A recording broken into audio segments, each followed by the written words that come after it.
Welcome back to Let the Rest Burn. I am Coco Nelson and I am here with Hope Pedraza. She is a holistic nutritionist and a functional diagnostic nutrition practitioner. And I'm going to let her explain to you what that is in just a moment. Welcome, Hope. Thank you for being on the show. Thanks so much for having me. I'm so excited to be here with you. Yay. All right, why don't you let my audience know what a holistic nutritionist and functional diagnostic nutrition practitioner is and what it is that you do? Yeah, I know it's a mouthful. It's like I could say the acronym, but like nobody knows what that means either. So it's like it is a mouthful. So basically, what I do is I help women get to the root cause of chronic symptoms with functional nutrition, which is getting to the root cause. And I use functional labs and functional screenings. And then I combine that together, taking a holistic approach. I combine that together with energetic healing. So I'm also trained in Reiki and I do human design and right now studying the emotion code, and so really diving into like emotional healing. So I'm putting all these pieces together to help women heal on a physical level, but then also on an energetic emotional level as well. Ooh, I love that. Okay, so I have to ask, what is your human design? Yes, I am a 3-5 manifesting generator. Ooh, I love What it. is yours? I'm a 2-4 sacral generator. Nice, that's Hmm. awesome. My husband is a 2-4 as well, so I am familiar. Yes, we are an interesting type. I will say that. Yeah, it is. Well, and it's funny because like all of the like studying and training and stuff, 2-4s and 3-5s can like like rub against. So it's funny that but he's also manifesting generator. So I'm like, so I can totally Ooh. see our like where we rub each other, but it's like it's such good like lessons and learning and yeah, so it's Ooh. good. I love that about human design. And I Yeah. love that you're combining it with all the other pieces because I Yeah. think when we self explore and try and find out what's going on with our health, with our body, with our energy, there's always this like, I find, especially in Western medicine, there's like this one path that Yeah. just you have to go down this Yep. path. Yep. So, what got you into this field? Why did you step into this space and start to combine all these incredible modalities together? Yeah, I mean, I think like anybody else, like I'm sure you could say the same thing in your, everything that you do. It's based on our personal journey, right? And Yes. I had, I had a long journey, like health wise with myself. There was kind of a twofold path for me. Like I had really bad digestive issues as a kid. I was in and out of different, hospitals and doctors and endoscopes and colonoscopies and all the poking and prodding and cameras and Mm. all that.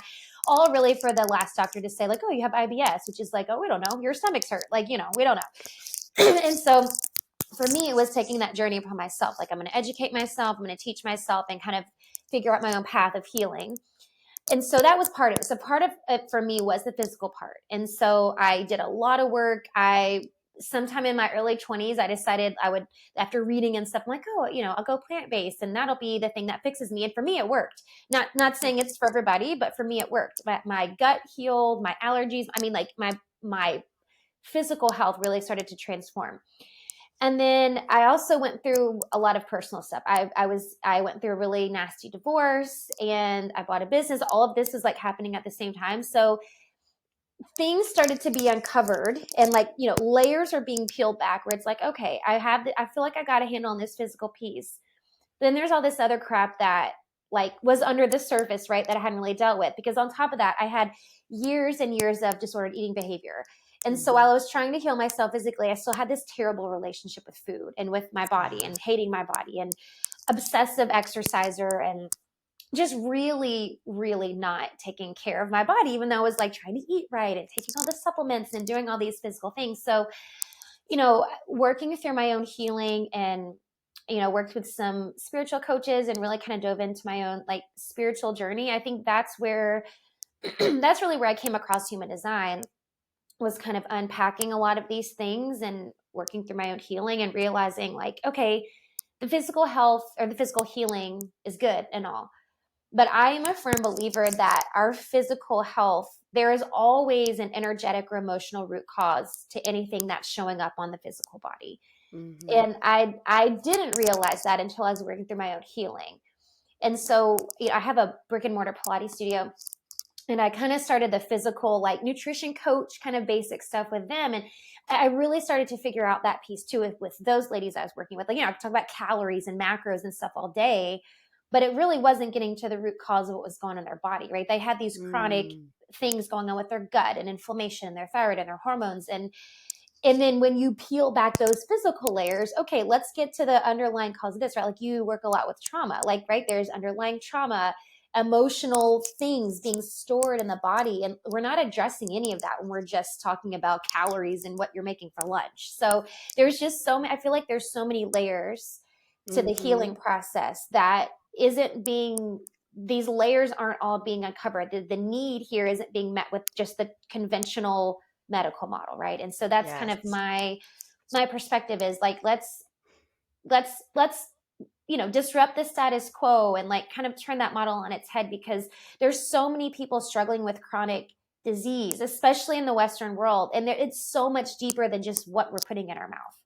Yes. Oh, I love the explanation because it not only pulls into your personal experience, but just also what you've seen and what you've tried and like how it landed you where you are, you know?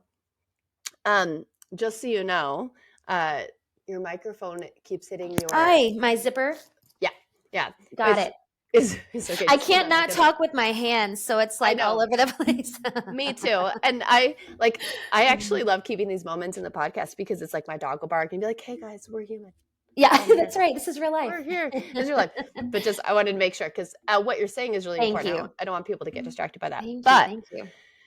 here's and so I've worked with disordered eating a lot as a trauma therapist.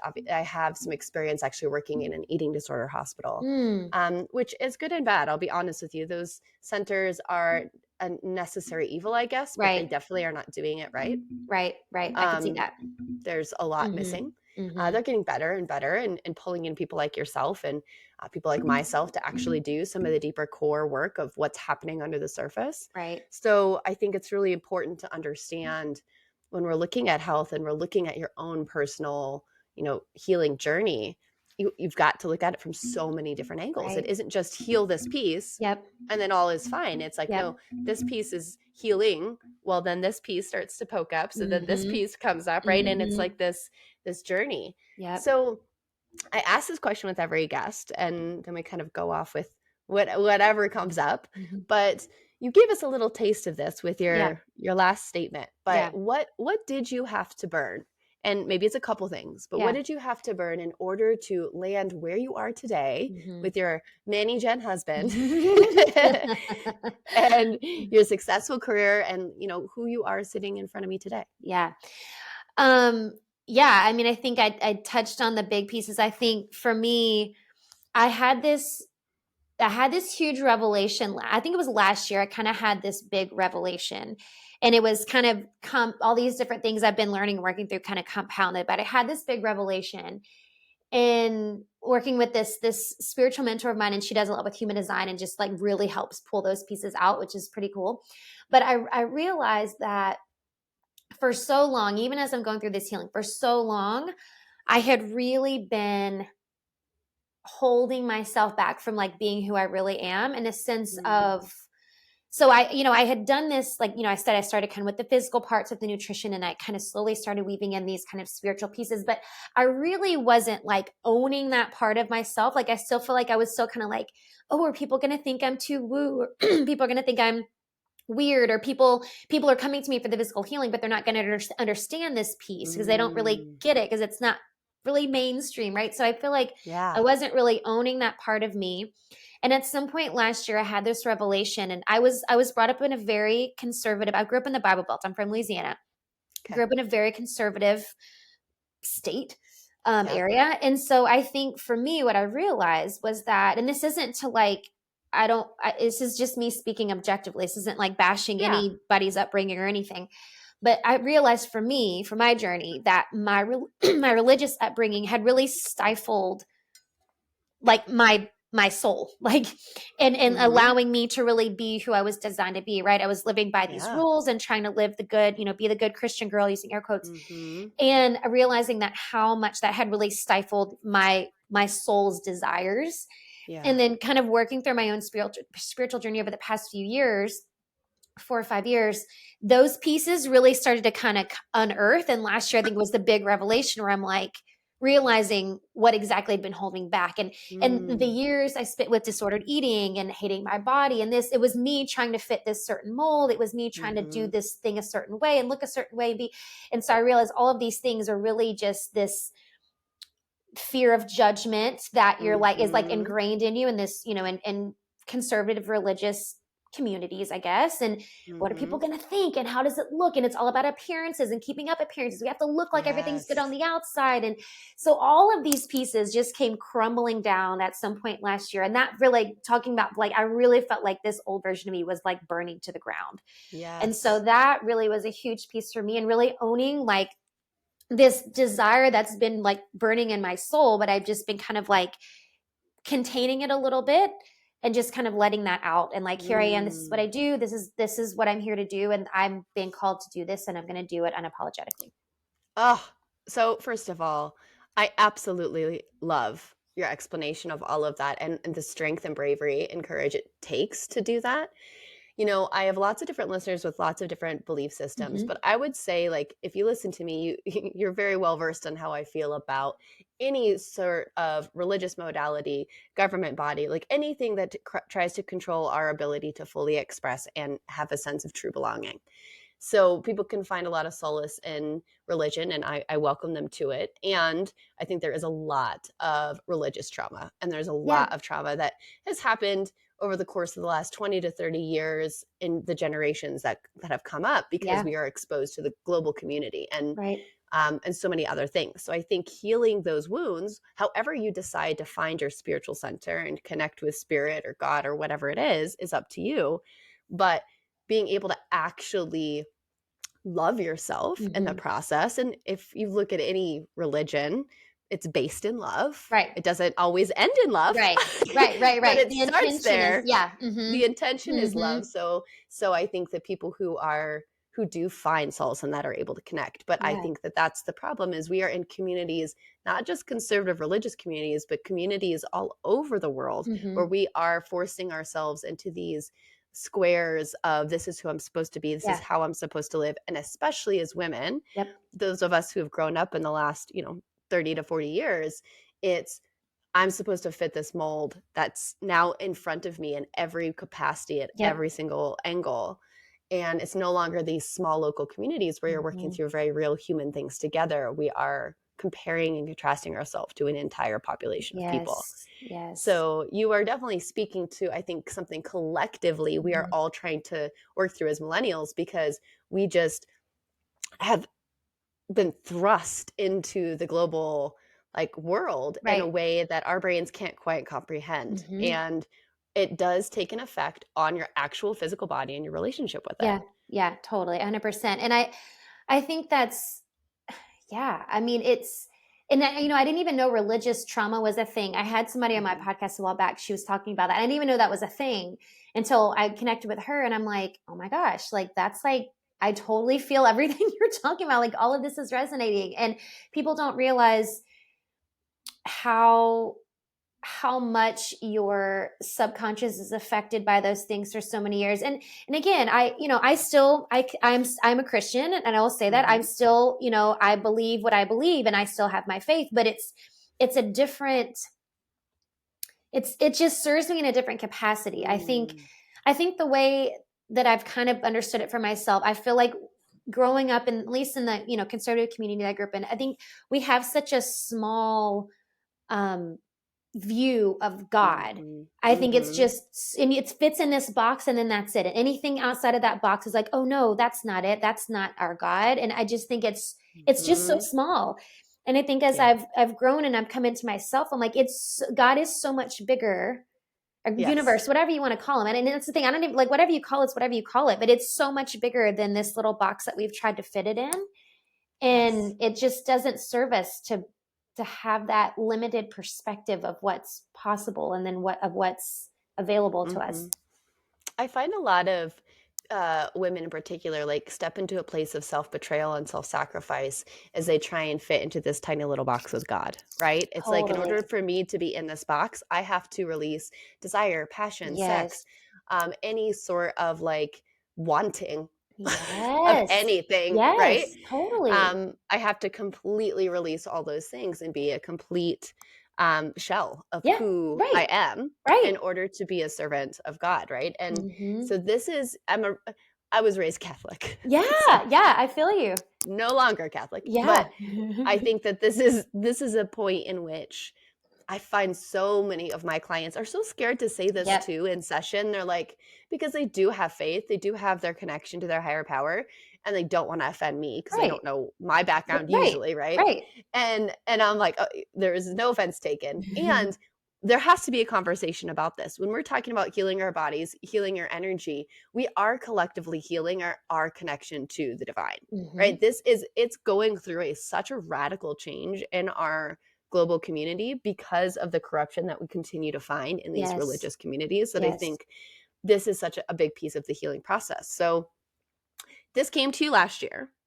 Uh, how did this like manifest itself in your life? So you were having these conversations, but Mhm. what shifted for you? What actions did you have to take? Like Yeah. what did this change for you? Because I assume your family is still in Louisiana.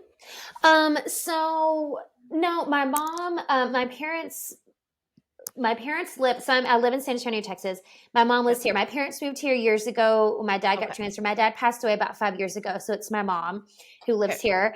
And it's funny, it's funny you asked that because that was kind of the piece for me too that I felt like and I I have some family that still lives in Louisiana, but they're not like like extended family, right? Like it's Yeah. I'm Yeah. not as worried about like what they think of me kind of thing. Yes. And Yes. I think for me a lot of it was, I have some close friends who are still very a Mhm. part of that community, and I have people that I love that are still, that's their belief system, and that's how, it's fine. And my mom has kind of been that camp, but I have found over the last handful of years, my mom has kind of been a little bit more progressive about things. But I think that was in my head, Mm. that was part of me holding myself back, was me, there was some mother wound stuff going on that I needed Yes, to work yes. through. And I think that was part of it, was like, oh gosh, is my mom gonna, like, what's my mom gonna think, and what is, Mhm. and I think that was a big piece of it. And I think it was letting go of that. And my mom and I have had some really good conversations about stuff, because we went to dinner a while back. It was a few months ago, and she was like, just like randomly, she's like, "So do you still believe in God?" Like, it was like one of those. And so we were able to have a really open conversation where she was like, Mm. "I totally get what you're saying. I agree." So we were Ah, able to kind of connect on that, where she's like, I've been able to kind of shift my perspective on things too, and realize, so wow. those conversations is just like, more confirmation for me that it's like I am really living out my soul's purpose, and I'm really able to Mhm. connect with people. And I also think it's confirmation of, I think that's why a lot of people hold themselves back from really being themselves. I mean, that was why I held myself back for so long. It's, we're so afraid of what everybody else is going to think of us, or whatever, or these hard Yes. conversations that we have to have with people once we quote change, right? Oh, you've changed. That was like, Mhm. I like that conversation with people just gave me anxiety. Like, oh, you've changed.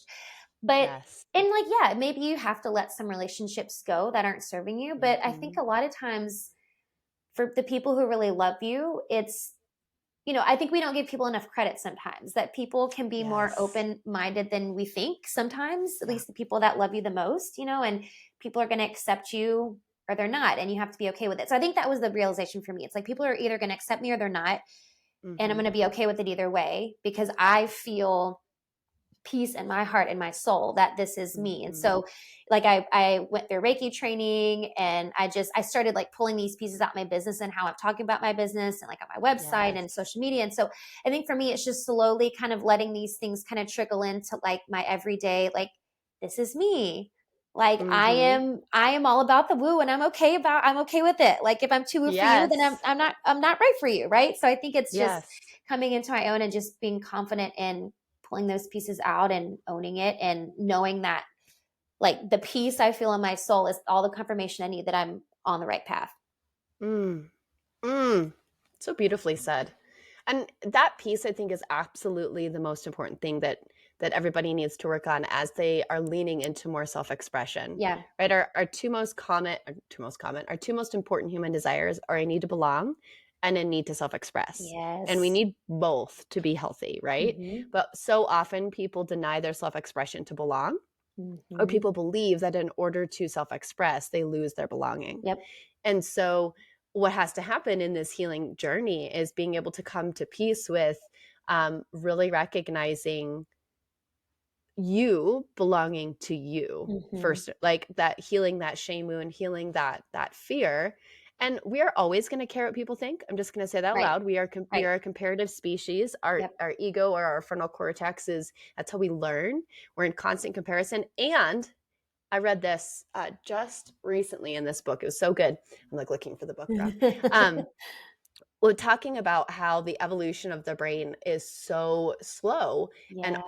our environment has rapidly changed. And so what's happening is the part of our brain that is for survival, our hindbrain, is consistently looking for threat and looking for comparison, because that is how we have survived since the hunter-gatherer times. Mm, And we haven't been able to adapt that part of our brain to the world that we have now. So we're right. constantly looking for threats, and we're constantly comparing. So, what you expose your nervous system to, or your five senses, on a daily basis, you don't have control over that filter. You think you do cognitively, Mm-hmm. but this is where we have to really watch what we consume, what we're looking at, what we're reading, what we're listening to, because our brain is automatically going to compare and automatically going to look for threat. And so Mm-hmm. this is why mental illness is such a high. This is why our bodies are screaming at us to Mm-hmm. stop, Mm-hmm. because we have not adapted yet. Our true, like, nervous system has not adapted to the present reality. Yeah. And it becomes very dangerous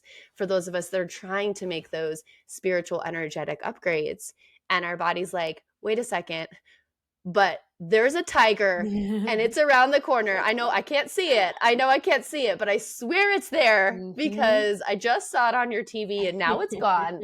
You know, like it's like a child in the room, like Yeah. telling you that there's a scary monster under the bed all the time. Yep. And so this is, I love that you bring up this component, because it's so important for us to, like, slow down, do our healing, and have these hard conversations and face these Mm-hmm. fears, Mm-hmm. because then we show our nervous system in real time that we can self-express and Right. belong, Right.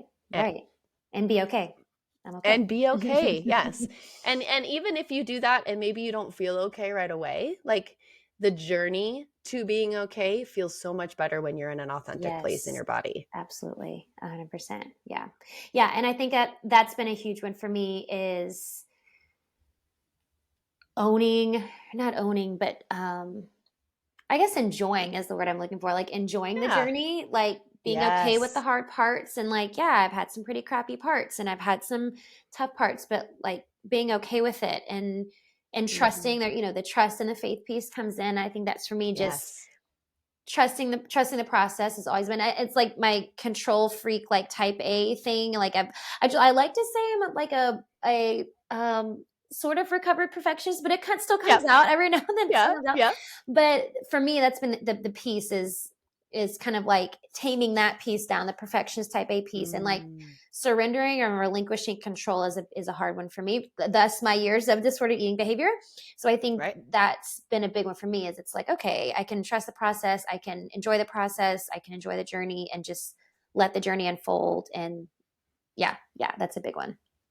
Mhm, and that's an art form, Yeah. returning to trust and surrender. Yeah, You know, I'm totally. curious how this shows up with your clients, especially women. I think we have leaned really heavy on control and our Hmm. masculine traits to protect ourselves.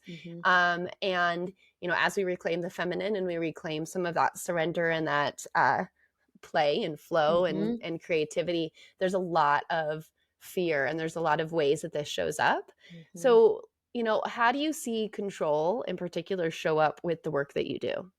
Yeah. So this is why I love the human design piece so much, because I can Mhm. really help my clients understand themselves at an energetic level in a way that they've, for the most part, there's a few that come to me that they're at least familiar with human design, but they've never like learned how to really integrate it, into their life. Oh, And yes. so I love being able to help people understand and integrate this piece, because for a lot of my clients, and really there's been like this theme, and it's funny you asked this, because over the past probably 3-4 weeks, there's been this theme with a handful of my clients, where kind of perfectionist piece is showing up, and Mhm. this like one of my clients messaged me and she was like, I'm feeling this piece come up and I didn't realize I had this trait until now, but it's like I don't want to do it if I know I'm not going to be good at it.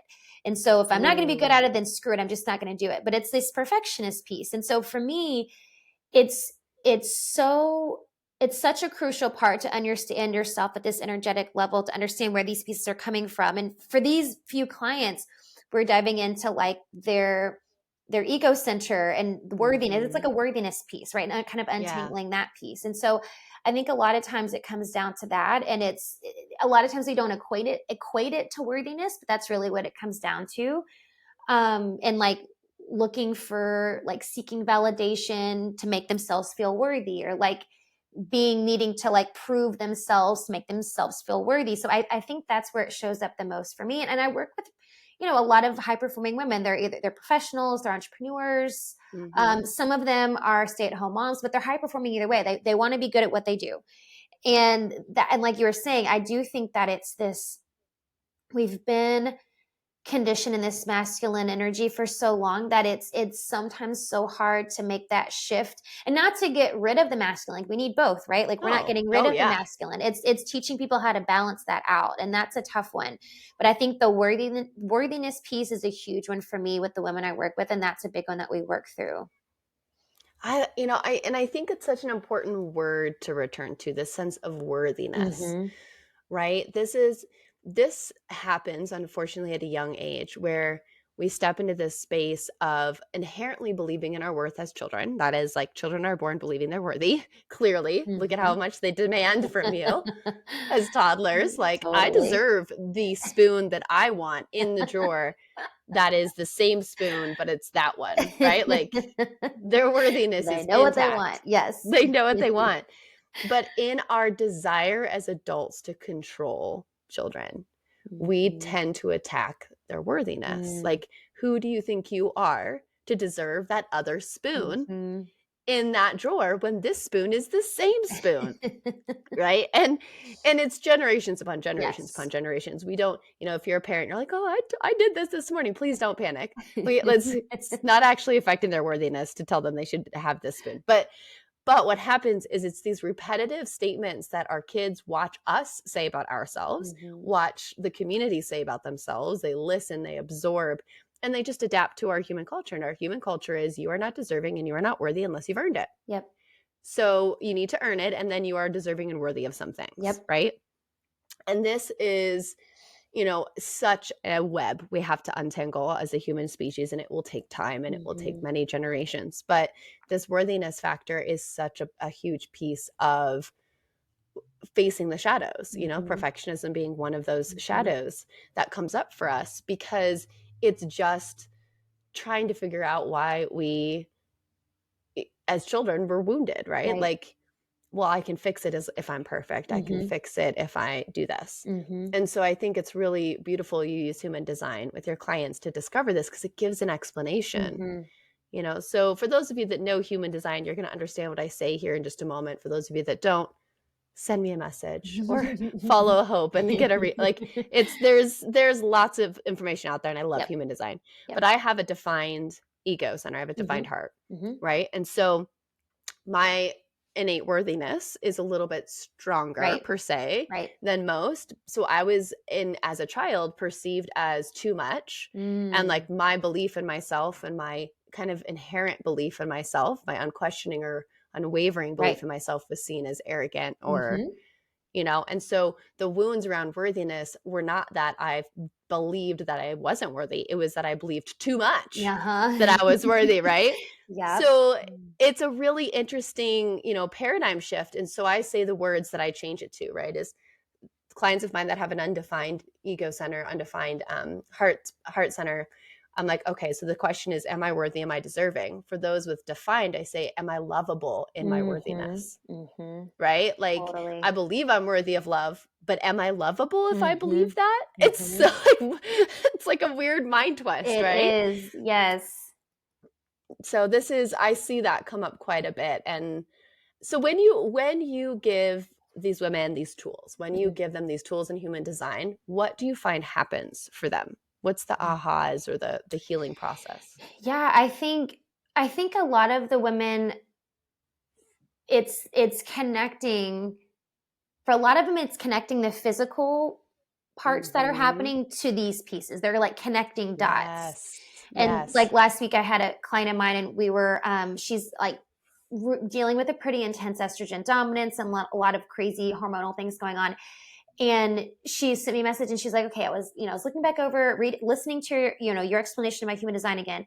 And she has this open sacral center. And so we started talking about it, and this is, Mm. associated with our, sexual organs and all of that. And so there were some light bulb moments. Okay. So then I'm talking to her about, her kind of inconsistent energy in this space because it's not Mm. defined, and what this means in terms of burn, because she's also dealt with like anxiety and burnout. Like this is where this shows up. So it's the connecting the dots of these physical pieces with these energetic and emotional pieces.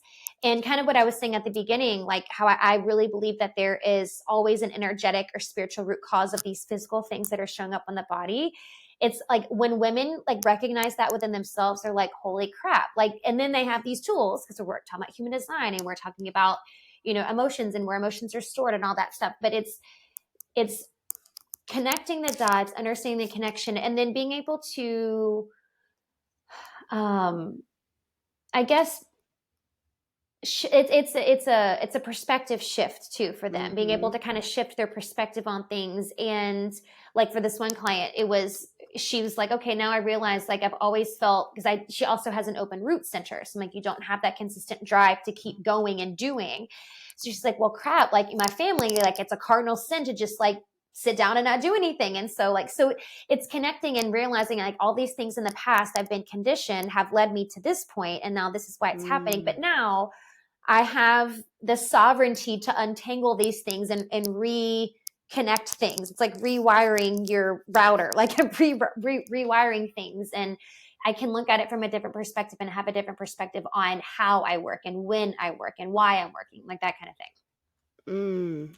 I think that that deeper understanding and the ability to like be back in the driver's seat of your own life and your Totally. own path feels so empowering. Mm-hmm. And I do say there's a difference between like having the knowledge and applying the knowledge, right? And the application is extremely challenging, which is why I always recommend like have a community, have a mentor, have a therapist, have somebody in your corner that can help reinforce this for you. Mm-hmm. But it is so powerful to have this knowledge. And especially when it comes to the body, because so oftentimes we try and find these answers in a definitely convoluted way that often leads us to a solution. I'm putting Yeah. in air quotes that is a band-aid Yeah. for the core root issue. My Right. my favorite one as of late is the like incessant statements from common medical professionals when women come in with any sort of like struggles with their period, and they're always putting them on birth control. Oh my gosh, don't get me It started. drives me insane. I Oh my literally gosh. can't. I cannot. Okay? Like for those of you that are on birth control, to each your own, but the statement of you're having issues, let me put you on birth control Yeah. makes me want to scream. Yeah, yeah. No, I could talk about this for days. So I am totally with you. I mean, I was one of them. I was on it for years because that Mhm. was why. And yes, I am with you. Mhm. Mhm. So if people are finding themselves like, okay, wow, this is resonating with me. Wow, like I have stuff in my body that I don't understand that I'm trying to figure out. Like, what is the first step? What is the first step for people who are kind of done with the traditional path, or maybe want to add, Mm-hmm. they're on traditional and they want to add some Hmm. of these other elements, right? What's that first step you recommend that they take? I think the first step is going to be kind of twofold. The awareness piece is always the first step. And I think the awareness piece, the awareness that something is going wrong is usually like we know that, like our body's already telling us that. That's usually an easy one. Like I know something is hurting or it's bothering me or whatever, Mhm. but it's the awareness that what I have been doing up to this point isn't working and I need to Mm. try something else. I think that's also an awareness piece, that there's a reason it hasn't been working. So now it's time for me to try something else, try a different method. Let me find someone with a different perspective. So I think it's the awareness piece, and then the willingness. I think that's the other like step part of this, right? It's the willingness to try something different. And I've had clients who were, a little skeptical about things. So, we're talking about chakras and human design and, energy centers and stuff that's off the wall for some people. And I think when they start to connect the dots and they're understanding how all of this is connected, that, and I had one of my clients say that, she's like, I saw, I've done yoga before and I always thought the chakra system was just a bunch of like BS, but now I'm understanding all these things are connected. So I think it's the awareness and willingness to try something new and to just to look at it from a different perspective, because that's all it takes. You need somebody to look at it from a different view, like from a different perspective. You need new eyeballs to look at it from a different perspective. So I think just the drive, the willingness to try it a different way. I have a lot of clients too that come in and they're like, I have literally tried everything. I have a client, a woman in her 50s, and she's got incessant migraines and has literally been to every doctor, specialist, person, human that could possibly help her. What do you say to those that are like, I've tried everything, Hope? Like, what next? Yep. I hear you on that too, because I have clients who tell me the same thing, and they will come to me and we'll have, calls before we work together, and they've tried other functional practitioners and they've tried all, so I think my answer still really remains the same, because I firmly believe that healing is always possible. There is never a point where it's like, oh, well, sorry, you tried it all. Like, I guess you're just screwed. This is it. Like our bodies, our human bodies are designed to be well. Like they're actually divinely designed to have everything they need to heal themselves. There is something that's creating a blockage, stagnation. Something is blocking something from you reaching that healing, that full healing. And so in my mind, it's like, okay, yeah, we've tried it all, but you obviously haven't tried it all because you're still not healed. And I know that's sometimes that harsh truth is like, well, no, but I have, but you're still not healed. And I have had clients that I've worked with that, like you're saying, they've literally been to, you name the doctor, they've been to the doctor, functional medicine doctor, pulmonologist, rheumatologist, like every doctor under the sun. They've done therapy and they've done this, but there's still something that's blocking. So that's too goes back to my first point on the willingness and the openness to try something new and have a different perspective, because people can have the same, letters after their name, but they still have a different way of approaching things. And so it's just finding someone who can look at something a little bit different and find that missing piece. And I really am just a firm believer that we all have the ability to heal. It's just having the right people in your corner to find where the missing pieces are. I believe you as well. And I really think that the openness to continue down the journey of healing and growing is part of the human experience, whether it be a physical, emotional, psychological, relational experience. Your openness to continue to be exposed to different and new perspectives is part of how you heal. Absolutely. And so I think that's it. It's a really tough one. It's a really tough statement to make for those of you that are exhausted by this process. It's not just my one client, it's many of my clients who have experienced this. And but yet you're still seeking answers, which tells me you have the resilience and the courage and the belief that you are worthy of healing. That's it. And I think that is such a powerful piece. So don't be discouraged. Keep going. You are not alone. We are healing generations of people by seeking these answers, because by challenging the norm, by trying different things, by learning your body, you are teaching the younger generations that they can do the same. That's so exactly it. It's such a powerful thing for us to do. It really is. Okay, so Hope, how do people find you? Where do you have an offer right now that's like your favorite thing that you're putting out there? If they're just screaming over here, oh my gosh, I need to talk to her, like, where do they find you? So you can find me on Instagram at the Hope Pedraza. My website is hopefulandwholesome.com. I have a free Facebook group. It's Live Wholesome and Healthy, just all things like functional wellness, human design, all of the fun things. And I think my offer right now I'm most excited about. So I have kind of a handful of signature programs. All my programs are evergreen, so you can jump into them whenever. But I have a new one that I just launched kind of along the lines of some of the things we've been talking about it, but it's the adrenal restoration program. And Mm. I myself have like had to heal myself from complete adrenal exhaustion. Like, I mean, like my cortisol levels were almost non-existent. I had to like bring myself back from that. And I think the adrenals are kind of this powerhouse of the nervous system that we really underappreciate and underestimate, like the power that they hold and how much that their lack of function is affecting every other part of our body.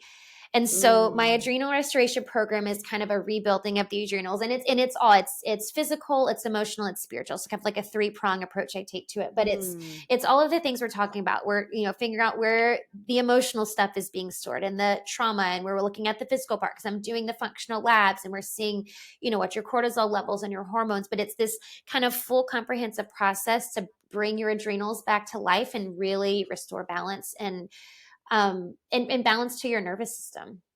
Mm-hmm. Oof, I love that. I love that offer. I'm like, yes, yes, yes. Adrenal fatigue is something I wish more people understood because it is Totally. such a huge component of so many different things.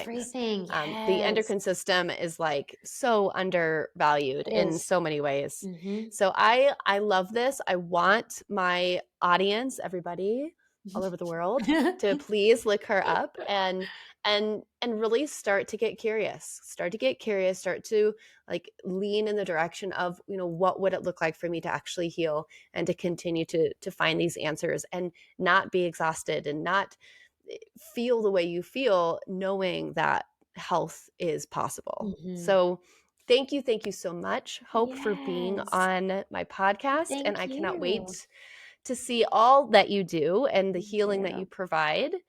For those of you listening, just keep showing up, being yourself, and let the rest burn.